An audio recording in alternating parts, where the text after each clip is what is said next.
বাসর রাতে ঢুকলাম, ঢুকেই দেখছি আমার বিবি সিজদায় পড়ে হাউমাউ করে কাঁদতে লাগলেন। আমি ভাবলাম নিশ্চয়ই কোনো অঘটন ঘটেছে। আমি মনে মনে ভয় হলো যে আমার বিবি বোধহয় বিয়েতে রাজি নাই, আমার শ্বশুর জোর করে বিয়ে দিয়েছে। আমি বিবিকে বললাম, বিবি দেখো, আমি তোমাকে টাচ করব না, আমি তোমাকে স্পর্শ করব না, ভয়ের কোনো কারণ নেই।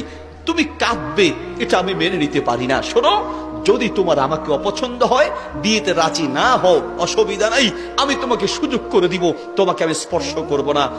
বিবি সিজদা থেকে উঠে চোখের পানি ফেলে বলছেন, স্বামী, আপনার প্রতি আসলে নারাজি হওয়ার কোনো কারণ নেই। আপনার দিনদারিত্বের প্রশংসা পুরো এলাকা জুড়ে আছে, আমার বাবা অনেক প্রশংসা করেছেন। বলতে গেলে আমি আপনার যোগ্য নই। আরে বিবি কি বলো, তোমার রূপ, গুণ, অর্থ, সম্পদ সবই তো আল্লাহ দিয়েছেন, আলহামদুলিল্লাহ। তুমি কেন আমার অযোগ্য হবে? বরং আমি তোমার অযোগ্য না স্বামী, আপনি আমার যোগ্য, আমি আপনার যোগ্য নই। কেন বিবি এই কথা বলছো? স্বামী, আমি জানি এখন বললে আপনি আমাকে ঘর থেকে ধাক্কা দিয়ে বের করে দিবেন, পৃথিবীর কোন স্বামী মেনে নিতে পারবে না। বিবি, স্বামী, আমি যদি পারতাম কথাটা সবার কাছ থেকে গোপন রেখেছি, আপনার কাছ থেকে গোপন রাখতাম, কিন্তু স্বামী, আপনার কাছ থেকে গোপন রাখা সম্ভব নয়, এজন্যই বলতে বাধ্য হচ্ছি। বিবি বলো কি হয়েছে? আমি কসম করে বলছি, আমি তোমার সম্মান রক্ষা করব, তোমার পরিবারের সম্মান রক্ষা করব, কোনো সমস্যা থাকলে বলো, আমি আমানত রক্ষা করব। স্বামী, আমি আসলে এত খারাপ নই, যে কোনো ভাবে প্যাচে পড়ে আমি অবৈধ সম্পর্কে লিপ্ত হয়েছি এবং সেই সম্পর্কের মাধ্যমে আমার পেটে একটা অবৈধ সন্তান জন্ম নিয়েছে। স্বামী, বিশ্বাস করেন, আমি এতটা খারাপ নই, প্যাচে পড়ে গিয়েছি। আর এই যে পেটের সন্তান, তারও কোনো দোষ নেই। আমি পারি না আত্মহত্যা করতে, কারণ ইসলামে আত্মহত্যা হারাম। পারি না মা বাবাকে জানাতে, মা বাবা তো বেউস হয়ে হার্ট করবে। স্বামী, জানি আপনিও মেনে নিতে পারবেন না, কিন্তু কি যে করব তাও আমার জানা নাই। সে লোকটা বলছে, হুজুর, আমি যখন শুনলাম আমার বিবির পেটে আরেকজনের অবৈধ সন্তান, আসমানটা ভেঙে যেন আমার মাথায় পড়েছে। চিন্তা করলাম আমি কি করব। মুহূর্তের মধ্যে ভাবতে লাগলাম, নবী সাল্লাল্লাহু আলাইহি ওয়াসাল্লাম একটা হাদিস আমার মনে পড়েছে। আল্লাহর নবী বলেছেন, মান সাতারা মুসলিমান সাতারাহুল্লাহু ইয়াউমাল কিয়ামা, যে ব্যক্তি কোনো মুসলমানের দোষ গোপন করবে, স্বয়ং আল্লাহ কিয়ামতের মাঠে তার দোষ গোপন করবে। হয়তো ওর দোষ একদিকে, আমার দোষ আরো বহুদিকে আছে। কাজেই আমি যদি রাসূলের হাদিসের উপর আমল করি, তাহলে অবশ্যই আল্লাহর ভালোবাসা পাবো, আল্লাহর নবীর ভালোবাসা পাবো। বিবিকে চোখ মুছতে মুছতে, চোখের পানি মুছতে মুছতে বিবিকে বললাম, বিবি, টেনশনের কোনো কারণ নেই, একটা শর্তে আমি তোমাকে ক্ষমা করব। বিবি, ওয়াল্লাহ তাল্লাহ বিল্লাহ, আল্লাহর কসম করে বলছি, আমি তোমার সম্মান রক্ষা করব, তোমার বাবার সম্মান রক্ষা করব, তোমার সন্তানের সম্মান রক্ষা করব, একটা শর্তে। বিবি, যেই কোনো নেক আমলের মাধ্যমে যদি দোয়া করা হয়, সেই দোয়া আল্লাহ কবুল করেন। বিবি, এই বিষয়টা মেনে নেওয়া অনেক কঠিন, তারপরে আমি মেনে নিব। রাসূল সাল্লাল্লাহু আলাইহি ওয়াসাল্লামের হাদিস এবং আল্লাহ রাসূলের মুখের কথাকে বিশ্বাস করে, সম্মান করে আমি তোমার এই দোষ গোপন রাখবো।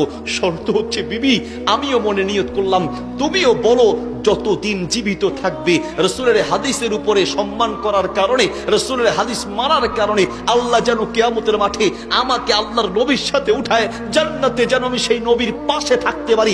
এই দোয়া তুমিও করবে আর আমিও নিয়ত করলাম। বিবি বলছে, স্বামী, এত বড় অপরাধ যদি আপনি গোপন রাখতে পারেন, ক্ষমা করতে পারেন, আমার বিশ্বাস অবশ্যই আপনি আল্লাহর নবীর সাথে কিয়ামতের মাঠে উঠবেন, জান্নাতে আল্লাহর নবীর সাথে থাকবেন। আল্লাহু আকবার। স্বামী, আমি তোমার দোষ গোপন করলাম, আমি তোমার সম্মান রক্ষা করব, তোমার পরিবারের সম্মান রক্ষা করব। আচ্ছা ঠিক আছে, ঠিক আছে।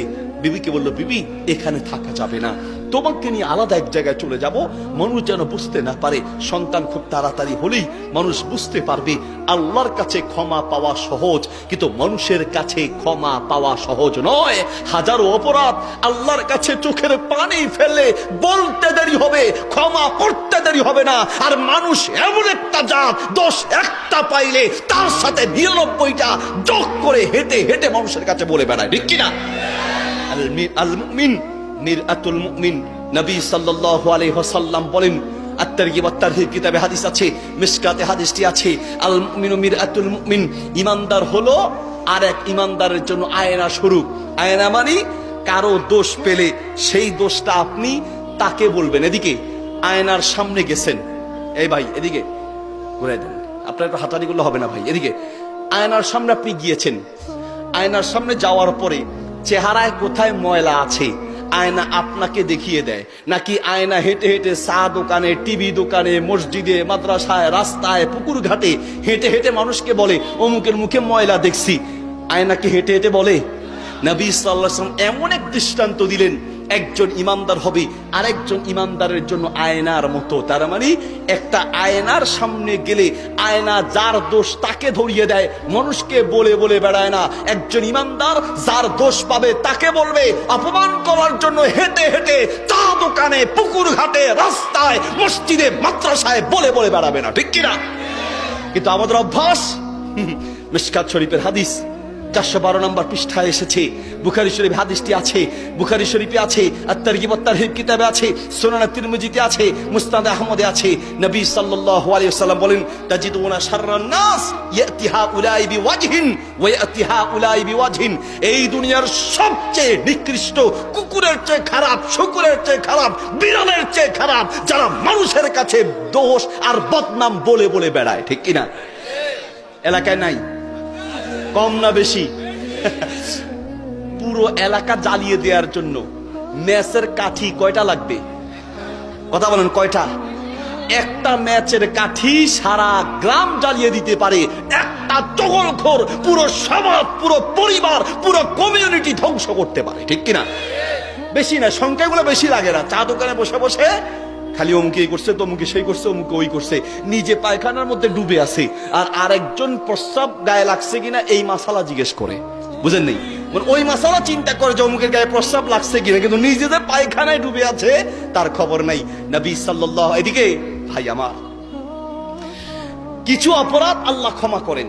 আল্লাহর সাথে সম্পর্কিত পাপের জন্য আল্লাহর কাছে ক্ষমা চাইলে ক্ষমা পাওয়া যায়, কিন্তু মানুষের সাথে সম্পর্কিত পাপের জন্য আল্লাহর কাছে ক্ষমা চাইলে ক্ষমা পাওয়া যাবে না। যার বদনাম করেছেন তার কাছে ক্ষমা চাইতে হবে। আর এই সমস্ত সমালোচনা, বদনাম, গীবত করায় সবচেয়ে বেশি এক নম্বরে আছে আমাদের মহিলারা। মহিলারা কয় নম্বরে? কয় নম্বরে? এক নম্বরে। আরে বুবু, একটা ঠিক, কিছু মানুষ আছে নিজেরা গীবত করে না, খালি তেল দেয়। ঠিক, একদম ঠিক, ঠিক কইছো। এই ঠিক কইছো কইলে একটা পান খাওয়া যাবে, ঠিক বললেই একটা চা খাওয়া যাবে, একটা পরোটা খাওয়া যাবে, ঠিক কিনা? এইরকম কিছু মানুষের কারণে ঘরে ঘরে অশান্তি। স্বামীর পিছনে স্ত্রী লাগিয়ে দিয়েছে, বউয়ের পিছনে শাশুড়িকে, শাশুড়ির পিছনে বউকে, এক জালের পিছনে আরেক জালকে লাগিয়ে দিয়েছে। এই সমস্ত চগলখোরদের ব্যাপারে নবী সাল্লাল্লাহু আলাইহি ওয়াসাল্লাম বলেন, লা ইয়াদখুলুল জান্নাতা কাত্তাত ওয়া ফি রিওয়ায়াতিন নাম্মাম। এই সমস্ত চগলখোর কখনো জান্নাতে যেতে পারবে না। খবরদার, লোকটা বলছে আমি তার দোষ গোপন করব, আমি তোমার দোষ গোপন করবো, তবে বিবি এখানে থাকা যাবে না। এখানে যদি থাকো, মানুষ যদি বুঝতে পারে, আল্লাহর কাছে ক্ষমা পাবে বিবি, কিন্তু মানুষের কাছে ক্ষমা পাবে না। ও বিবি, চলো আমরা আলাদা হয়ে যাই। পরিবার, সমাজের কাউকে দাওয়াত দিব না, বুঝতেও দিব না আমরা কোথায় আছি। চলে গেলেন পাশের এক জায়গায় গিয়ে গোপন একটা ঘর ভাড়া করলেন। বিবি কোথায় আছে, সন্তান কোথায় আছে, কাউকে কোনো জবাব নাই। নামাজ পড়েন, মসজিদে গিয়ে কাজে যান, আর গোপনে গোপনে বাসায় চলে আসলেন। যেই দিন সন্তান ভূমিষ্ঠ হলো, বিবিকে বলল, বিবি ভোর রাতে, গভীর রাতে বাচ্চা হয়েছে, ফজর আজানের আগে বাচ্চা হওয়ার পরে বিবিকে বলছি, বিবি বাচ্চার কোনো দোষ নাই, তোমাকে আল্লাহ ক্ষমা করে দিবেন। বিবি, বাচ্চার কি দোষ? সন্তানটা অবৈধ হয়েছে, সন্তানের কোনো দোষ আছে? সন্তানের কোনো দোষ নেই, এই সন্তানটাকে বাঁচিয়ে রাখবো। বিবি, আমার উপরে তুমি বিশ্বাস রাখতে পারো, তবে শর্ত হচ্ছে বিবি তুমি বাচ্চাটাকে কিছুক্ষণের জন্য আমার কাছে দাও। বিবি, বিশ্বাস রাখো, আমি সন্তানের সম্মান রক্ষা করতে চাচ্ছি। বিবি স্বামীর কথা মতো কাপড় পেঁচিয়ে বাচ্চাটাকে তার হাতে তুলে দিলেন, স্বামীর হাতে তুলে দিলেন। স্বামী যখন ঘর থেকে বের হয়েছে, মহিলা মা তো ছটফট করে কাঁদতে লাগলেন, চোখের পানি ফেলে, রব আমি জানি আসলে আমারও দোষ নেই, সন্তানের কোনো দোষ নেই, আমিও বিপদে পড়ে যেভাবে হয়েছে, রব আমার সন্তানের কোনো দোষ নেই, আল্লাহ তুমি আমার সন্তানকে হেফাজত করো। আর মনে মনে ভাবলেন, স্বামী বোধহয় আমাকে কোন রকম বুঝ দিয়ে বাচ্চাটাকে নিয়ে মাটিতে দাফন করে ফেলবে, যেহেতু অবৈধ সন্তান, বোধহয় স্বামী এই জন্য নিয়েছে, মনকে বুঝাতে পারে না। আর ওইদিকে স্বামী খুব কৌশল করে বাচ্চাটাকে আস্তে আস্তে করে নিয়ে একটু দূর থেকে দাঁড়িয়ে আছে, ফজরের আজান নামাজ দাঁড়ায় কিনা, দেখলেন মসজিদে ফজরের নামাজের জন্য সবাই দাঁড়িয়ে গেলেন, তাকিয়ে দেখলেন বাহিরে কেউ আছে, কেউ নাই। চুপে চুপে গিয়ে মসজিদের বারান্দায় বাচ্চাটাকে রেখে নিজেও নামাজে দাঁড়িয়ে গেলেন। নামাজ শেষ হওয়ার সাথে সাথে মানুষ বের হতে হতে দেখছে, আয় হায়, এত ফুটফুট একটা বাচ্চা কোন জালেম রেখে গেল। চিৎকার করে বলতে লাগলো। উনিও নামাজ পড়ে পিছন দিয়ে আসতেন, আসার পরে বলল, আসলেই তো, কে এই বাচ্চাটাকে এইভাবে রেখে গেল? বললো, ভাই আপনাদের ভিতরে যদি কেউ থাকেন বাচ্চাটাকে দায়িত্ব নেন, কারণ এই বাচ্চার তো কোনো দোষ নেই, কে না কে রেখে গিয়েছি। আর আপনাদের যদি কষ্ট হয় তাহলে আমার কাছে বাচ্চারা দায়িত্ব দেন। আমার বিবি চাচ্ছে একটা বাচ্চা পালন করবে, আসলে তো বাচ্চা নিজে নিয়ে এসেছে, আপনারা যদি চান তাহলে আমার দায়িত্বে দিতে পারেন। মুরব্বীরা আপনারা সিদ্ধান্ত নেন। মুরব্বীরা বলছে, বাবা তোমার বউয়ের যদি আগ্রহ থাকে তো ঠিক আছে, তুমিই নিয়ে যাও, তাহলেই ভালো হবে, আমরা ইনশাল্লাহ তোমার জন্য দোয়া করব। ঠিক আছে, আপনারা এলাকা জানিয়ে দিবেন যে আমি একটি সন্তান আপনাদের কথা মতো আমি লালন পালন করতে দিচ্ছি। বলো, ঠিক আছে বাবা, তুমি ভালো মানুষ, আল্লাহ তোমাকে রহম করুন, তুমি নিয়ে যাও। বাচ্চাটাকে কোলে দিলেন, বাচ্চা নিয়ে বিবির হাতে দিয়ে, বিবি তো খুশিতে পাগল পারা। স্বামী আপনারা আবার ঘুরিয়ে নিয়ে এসেছেন। বিবি, আমি কৌশল করেছি, বিবি আমি এই রকম কৌশল করে এলাকার মানুষ জানবে এটা পালক পুত্র, তুমি জানবে এটা তোমার আপন সন্তান। ও বিবি, কাজটা করেছি, এই ধৈর্য ধরেছি, এই রকম একটা অন্যায় ক্ষমা করে দিয়েছি, এবং কি ধৈর্য ধরেছি আমি শুধুমাত্র রাসূল সাল্লাল্লাহু আলাইহি ওয়াসাল্লামের হাদিসের উপর আমল করার জন্য। বিবি মনে আছে, সারা জীবন আমার জন্য দোয়া করবি, আমি যেন আল্লাহ নবীর সাথে কিয়ামতের মাঠে উঠতে পারি, জান্নাতে যেন সেই নবীর সাথে থাকতে পারি। সন্তানকেও বলে দিবে যেন এই দোয়া সারা জীবন আমার জন্য করে। বিবি চোখের পানি ফেলে জড়িয়ে ধরে বলছে, স্বামী আমার বিশ্বাস আল্লাহ অবশ্যই আপনার জন্য এই সুসংবাদের ব্যবস্থা করবেন। হুজুর চোখের পানি ছেড়ে দিয়ে বলল, একটা এই আমলের করার কারণে আল্লাহ এত খুশি হয়ে গেলেন, দুনিয়ায় থাকতেই তোমার জন্য জান্নাতের সুসংবাদ দিয়েছেন। আল্লাহু আকবার। প্রিয় ভাইয়ের আমার, বুঝাতে চাইলাম রাসূল সাল্লাল্লাহু আলাইহি সাল্লামকে যদি সত্যিকার অর্থে ভালোবাসতাম তাহলে এই সুসংবাদ আমাদের জন্য থাকতো, আমরাও পেতাম।